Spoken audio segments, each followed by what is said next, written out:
Hey Virgo, we're going to do your mid-October reading. If you're new here, welcome. All the info you need to know is listed down below. Please take what resonates and leave the rest. All right, Virgo, something really interesting happened in the pre-shuffle. I've been using these number cards to kind of add them up and get the oracle card for the overview of the reading. And you guys got 728 and 827, which is crazy, right? They both equal 35. I don't know if those dates or numbers are significant, but I wanted to point that out. And today we're just going to go rogue. We're just going to see what Spirit wants you to know most today. What does Virgo need to know? And I think that this full moon eclipse, or not, well, the full moon eclipse was definitely important. What am I even saying? Soulmate or twin flame, time for big decisions. That's weird that I cut out, like my brain just fried on that. There is an eclipse coming on the 14th that's going to be huge. And then there is a full moon that is also going to be pretty massive at the end of the month. All right, we've got soulmate or twin flame, time for big decisions. What would make you happy? What is best for you? Find yourself again, it's time.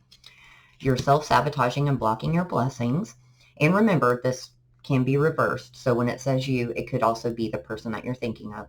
Running from problems and karmic situations and or patterns. So wow, I didn't expect to get this many for you guys. So we're just going to kind of see it again. So it's time to make this big decision for yourself. It seems to involve love in some way. And then there is some sabotage, some running, chasing dynamic perhaps, or some karma going on here. So let's get to the gist of it. All right, time for big decisions. Find yourself. It's time. In the hand, the universe is your partner. I feel like you guys have been getting that a lot. Whoops. Whoa, what is this? Cosmic Womb, the Divine Feminine. That's card number 6. And it tried to come out with radical acceptance, repairing the veil, and resourcefulness. So perhaps if you've been trying to heal from this, or I feel like it's really integrating the Divine Feminine and Divine Masculine within. When we're going on these journeys, sometimes, we take the other role. So if you were the feminine and in your feminine energy, the more that you grow with your soul, you kind of morph into that masculine energy a little more. It's part of kind of taking back your power. And I feel like now it's time to get that feminine back in there, to find yourself, male or female, since we all have it in there. So we have the I, intuition, gut instinct, with cards, laying it all on the table, House of Cards, and by words that wound or defense mechanisms. That's interesting. I think that it's been like a kind of back and forth, if not now, in the past, of saying things that we really don't mean. And I don't think that these were biting words, like hateful words. I think it was more denial. Maybe not even from you, but from your person. Especially if they said they moved on, they never cared. I think that took that feminine energy out. And from then on, someone was thinking of everything logically. Yeah, we have the Judgment card here. Headspace, thoughts, nostalgia, regrets of past actions. This was in this deck, and it wasn't earlier. That's crazy. So someone just stuck, kind of trapped in that moment of time with the World and the Queen of Wands. The World and Judgment together is an awesome combination. And it's almost like, the Divine Feminine can be easily defined as the Queen of Wands. That is, in her power, the Queen of Wands embodies the Divine Feminine energy. So I do think that's true, that when this closed out, Judgment didn't come around. Someone kind of got stuck in the past thinking about how they really laid it all on the line for this love relationship and nothing ever happened. And I think the gut instinct and the intuition made it worse, because perhaps you were trying to manifest going forward, whatever it was for your highest good, but yet inside, internally, there's still a tug towards this person because it's a deep soul tie. Let me get one of these to go with it. Flexibility. I think that you were trying to be flexible, but now it feels like they're trying to get you to go back and to get that Divine Feminine back within with the Strength card. Lots of 2s today. 48 and 50. And possibly this whole entire situation was brought to teach you that you do have the strength to love like that. And even if you've lost it, and know that whatever is meant for you will always come back. And I think deep down, you know that this person's going to come back as soon as everything's surrendered and released and healed. All right, let's go over here to this one, soulmate or twin flame. I think that journey card or whatever it is, all aboard, is going to come out for this one. I can just kind of feel it in my bones. Midas touch, card number 11, guys. With life of the party tried to flip out, but it was kind of stuck. I'm not going to take it, even though it kind of matched. And see, on her neck here is a clock, so it's like divine timing. Divine timing will be the Midas touch, and I know everybody hates divine timing because they are slow up there, but they're slow up there because everybody has to learn their lessons before they come back together, or it's not going to work again. Especially if we run from problems or if we don't heal that internal wounding. You're baking a cake with the same ingredients and you're going to get, the same result. And they don't want to put you through that. They don't want to put your person through that. And if you go through that enough, it's going to ruin the love or make it where someone can't trust the relationship or the love, right? Oh, look at this at the bottom. Torch, eternal flame, burning desire. That goes real well. What about this Midas touch with the soulmate or twin flame? Oh, the map. Look at this. The soulmate, the map, fate and destiny, finding the way, major life changes. And the alarm clock, unawakened, time is almost up. Shut the front door. Okay. Well, we're getting to the bottom of this right now. I'm going to use this Lenormand deck. What about the map? What's changing on the map with these two people? Courtship, shut up. And a gift. The universe is getting involved. Divine intervention. As soon as this is cleared up, as soon as someone decides that it's time and make up that choice for themselves and put themselves first, surrender, release, boom. I'm loving this. What is this gift? Getting out of stagnation with the Two of Pentacles. Bringing people... and the Two of Cups. This is definitely divinely guided. Page of Cups. The gift is going to be this apology. What was separate before, back and forth energy, unable to kind of make a decision or make a move, that is going to be a move. And it's truly going to be a gift. I like that. I love that. Let's get one of these to go with it. What about this alarm clock? Purification. So see, yeah, you guys had to go apart, learn these lessons, go through these things so that it could come back pure and just as magical as when it left. So now we're getting to the hard stuff. The self-sabotaging, blocking the blessings, running from problems, and karmic situations or patterns.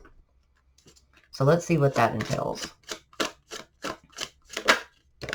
Manifest your miracle. That's number 44. So you've had two master numbers here.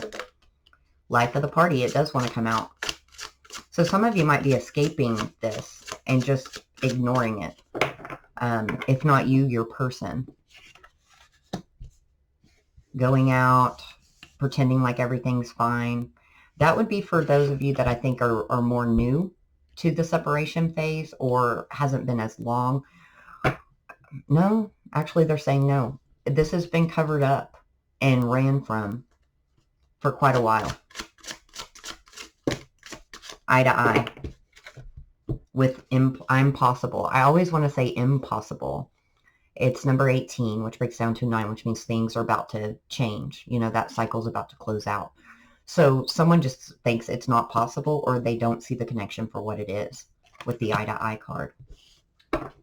Let's get out some of these. This, yeah. Here we go. Let me go so I can come back to you. And tug of war. Can't let go, struggle for control. So even though someone might be running from the situation, they know that they can't let it go or they hadn't been able to in the past. And I think that there's going to be a degree of acceptance or surrender.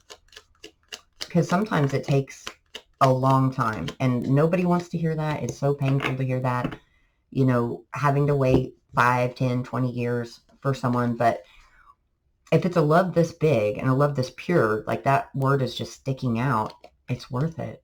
Because right now, see, it was in bad health. And then separation, endings, breakups, divorce, and time apart. So for some of you out there, they will have to leave behind something else. What will they leave behind? Could be logistically, they might have to move, or it could actually be a person, a karmic partner.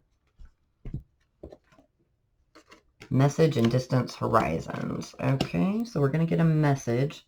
And it's something with distant horizons that seems like it's either going to take a while to get out of, or, and I'm seeing 3 to 6. So I don't know if that's 3 to 6 months or 3 to 6 years. I think it's going to be more to 3 to 6 months.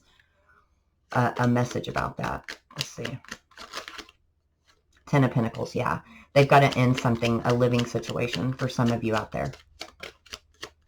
For others of you, they're going to let you know that you were the 10 of Pentacles and they blew it.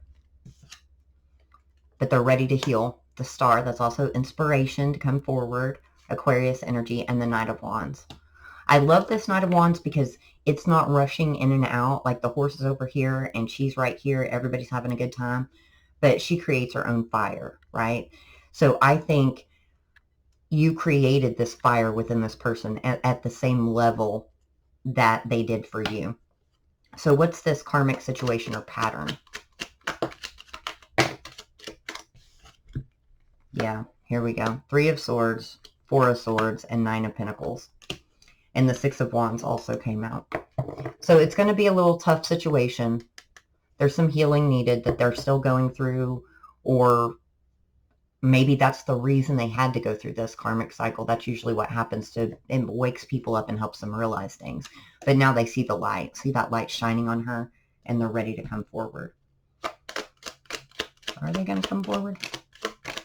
They're in despair about it because they're seeing her, that the privileged lady is like an empress, you know, and then look at this. 8-12 might be significant. False person, and then despair. They made the wrong decision for some of you. Wow, guys. So let's see. I'll pull out this. Anything you can say about when this will communicate? October, shut up. And July. So the month of July might be significant. Something could have happened or was said in July. But October seems like it's going to be significant. I think it's going to be around the eclipse time. And look at this. Some details are being hidden for your protection. That way you'll go right when they want you to go right. You know what I'm saying? All right. Let's get some final advice here. Thank you guys for being here today. If this resonated, please comment, like, share, subscribe, all that jazz. Would love to have you here. Third-party situations or interference. And some of you, that's just like a job or the location or the fact that this person hasn't quite been healed. So there's still that level of self-sabotage. And for some of you out there, it could be that it's time to be vulnerable again. Step out of your comfort zone. Tap into that divine feminine energy. Giving too much, be open to receive. Stalemate, stuck energy. So it's going to get unstuck. But for some of you, it will take being vulnerable or taking back your power. And then dreams and goals. So don't give up on the dream. Don't give up on the goal. Surrender, detach. Know that whatever's coming to you is always for your highest good. And I did want to know, this love right here is beautiful. This isn't anything that would have caused you a toxic level of pain. Ghosting is different. That can be, you know, acceptable. It's not acceptable. That's why I sighed so loud, but understandable. Yes. But someone that is treating you terribly, constantly cheating, calling you names, that's toxic behavior. This is not that. So I would never recommend taking anything like that back. But I will always root for you guys and for love. I'm sending you lots of love and light. Take care.